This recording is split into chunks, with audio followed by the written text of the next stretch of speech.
the big invisible cost that doesn't show up on your financials. And I just spoiled it there for you. It's the efficient and effective use of your time, the team's time, but mostly your time. Let's talk about Sean. Sean is one of my favorites. When I first started working with Sean, he runs a marketing agency, good bit of SEO, but also some PPC. When I first started working with him, he was doing 44K a month in revenue. He was stuck in operations, fighting fires, doing client work, making sure everything was happening. He had no time for sales, and so he wasn't growing. No time for getting more clients. And so what I taught him, and this is a message that you can take a guideline for all of you, is to spend 50 to 75% of his time on sales and client acquisition. If a smart person like Sean, or like some of you guys, I'm sure you would all consider yourself smart, yeah, are spending 50 to 70% of your time trying to get more clients, I'm sure you'd figure it out, especially with the resources we have available. Sean needed to delegate a few things and be comfortable with it in order to spend that time. And then as a result, he went from 44K a month to 83K a month in 7 months. I did not need to teach him anything about sales. I did later and things are going well, but because he had that extra revenue coming in, he was also able to hire an ops manager,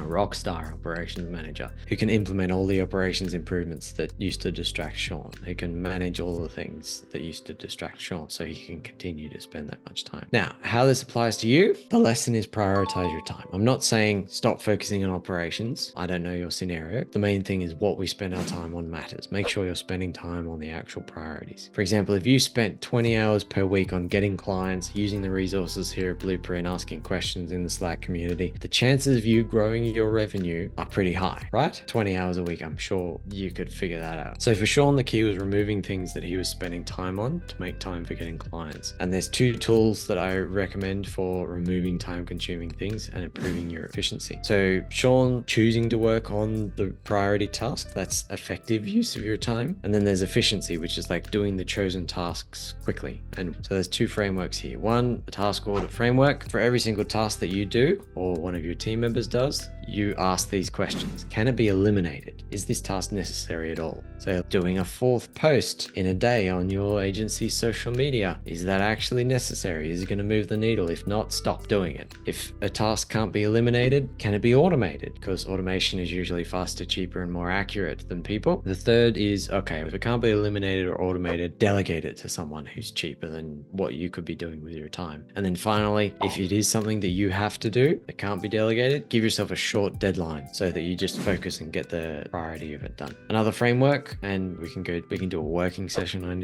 any of these. You just let us know in the Slack, is going through and doing a time audit. So you list out all of your tasks, and then for each of them, you make a decision on each of them. This is the task audit framework, I should say, I got from Tim Ferriss. The time audit, there's a few different decisions you can make. You could, for each of those tasks that you're spending time on or that your team's spending time on, you could cut it, like eliminating, or you could reduce the amount of time it takes you. You could swap it with something else. That, for example, if you're doing 4 social media posts per day on your agency website, you could do cold emails instead, which might take less time. You could pause or put off something. You could automate it. You could delegate it. You could maybe spend more time if the thing is really worth it for you and is making a difference for your agency. Maybe you want to spend more time on it. And then maybe you could just leave as is.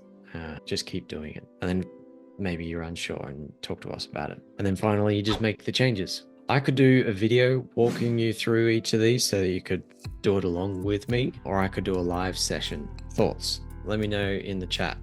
Video, live, or you're good to just do it on your own now that I've shown you this. We've got a video request, video. Do it in your own time. Yep, sounds good. My preferred one, and I say, all right, pause the video here until you've done this step. Watch the next video when you've done it. All right, finally, let's go through the don't go broke rules of thumb. And a bit tongue-in-cheek here, like high gross profit margin and then don't spend all your money. That's one of the things I've already covered. So the main thing I want to talk about here is just a savings buffer. Really simple, just one slide here for you, and then we can get on to the Q&A. Basically, you pick a target. Either you're aiming for 3 to 6 months of expenses in a savings buffer or 1 month of revenue in a savings buffer. You start putting aside 1% of the cash you receive each week from clients. You gradually increase that 1% up to 10%, and then you avoid spending the money in your savings account. You will need it occasionally, and that's what it's for, but avoiding spending it is obviously how you keep a savings buffer. Now, how to choose between option A and option B, it's just personal taste, really. The 1 month of revenue is easy to work out. If you don't have bookkeeping, for example, if you've got bookkeeping reports, you could do 3 to 6 months of expenses as your target. The reason why I say 3 to 6 months of expenses or 1 month of revenue, the logic behind it is, what if half your clients disappear all of a sudden? Chat GPT version 10 comes out and then it can be a marketing agency or something like that. Or it can do some of the things that you do, or there's a Google penalty and suddenly SEO isn't really something that you can offer your clients in the same way. And your clients are like, Google told me I don't need an SEO agency anymore. Bye guys. Well, I want to cut the SEO part of my fee with you. Having this buffer of 1 month of revenue means that like you can survive for 2 months on half of your clients having left. You can survive for 2 months without having to cut any expenses while you figure out how to replace that revenue. Or if you got the 3 to 6 months of expenses, you can keep paying that team that you spent so much time building. You can keep paying them while you figure something out. So that's why a savings buffer is helpful. And I say put aside 1% of cash. We want to start easy and small. Some people in my family have a New Year's resolution to get in shape, get fit. They sign up for a gym membership. They go 5 times to the gym in the first week, and then they are terribly sick the second week, and then they just don't go back to the gym and they cancel their membership 2 months later because they just tried to go too fast, too hard, too fast. It wasn't actually effective. But for you, question in the chat, like, how would a savings buffer impact you? Would you be more calmer? Would you be less stressed about big clients leaving? Would you be less desperate on sales calls? Would you be able to take some time off or be ready for a last minute opportunity? How would a savings buffer make a difference for you? And those of you who do have a savings buffer, what's the benefit? Just to share it for the other people. Help me sell them on the idea.